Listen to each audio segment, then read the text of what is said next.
How's alimony payment calculated, Joe? Whew, so many factors. This is going to be a doozy. I'm going to take a drink break. It is rare. Sorry, people, but it is rarely based on fault anymore. So whether they're a druggie, a narcissist, whatever negative description you want to talk about, it's not gonna factor in for the most part. Mm-hmm. Okay, just in terms of the calculation. But it did at one point in time, though. It did at one point in time. And I think that's why people still just have that ingrained in their mind, though. That's right. Yeah. That's right. So nowadays, there's other factors like need. Okay. Does the recipient spouse or the lower earning spouse have enough to provide shelter, food, and utilities for themselves and kids, if there are kids? And again, shelter, food, and utilities is a need-based. Yeah. So not necessarily the big mansion, but just the basics, right? It might not be up to the standard you might be accustomed to while you're married. Mm-hmm. For example, need, right? If the the lower income spouse has a huge amount of separate property assets or a significant amount, mm-hmm. let's say they have a big inheritance or they have a trust fund, a judge may find that the need is not there because they are actually capable of putting a roof over their head. And there's definitely case law to, support that there. Yeah. One of the other ones is, also factoring in the ability to pay. Mm-hmm. Can the other spouse actually afford to make that payment? Can that spouse just quit their job and say, you know what, I actually can't afford to it? Oh my gosh, yeah. Yeah, there's actually an interesting, funny case that came out of Colorado where I think some high executive said, you know what, I'm going to get back at you, my ex. I'm going to quit my job. I'm going to go to the mountains, start growing mushrooms. Therefore, I can't pay.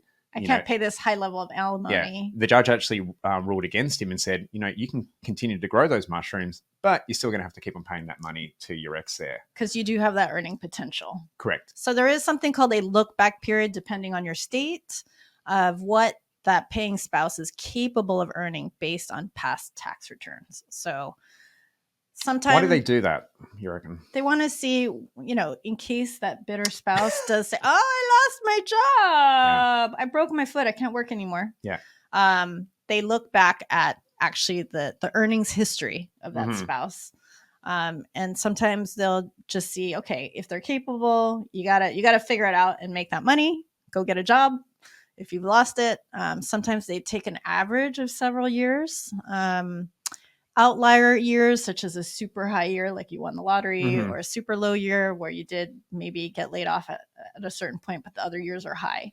Those years may be excluded from calculating the average. Because there are also people who will try and go to a lower paying job to reduce their earning ability or earning income. Yes. So they only have to pay a lesser amount there. Yeah. So they'll look at years. Yeah. And again, it depends on your state. So check that out. But there is this look back period. So stop messing around.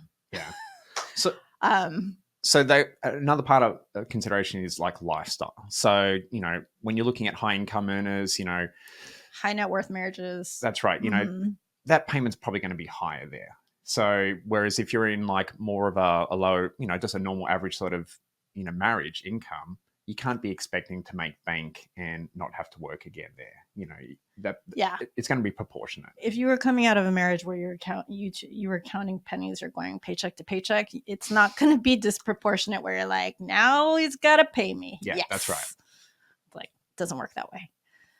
Length of marriage affects the duration of these payments that you might get. It really depends. There's so many variables here. So, for example, a short marriage may not get any support or may just get very short amount of support.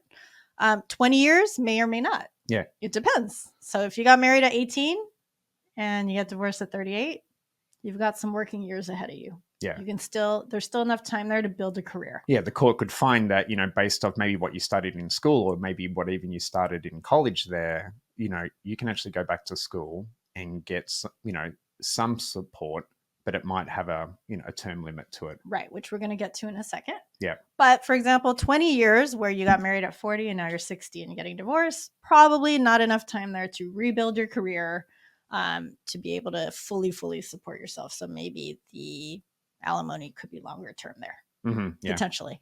Age and health, big factors. So we just talked about age, but health. So let's say you're the lower income spouse or no income spouse. was permanently disabled. Yeah. Right. So let's go back to that age 38 spouse. Maybe they were permanently disabled, for 10 years. Maybe they still can't go get a career. Yeah. Right. Even if they're young. So it just depends.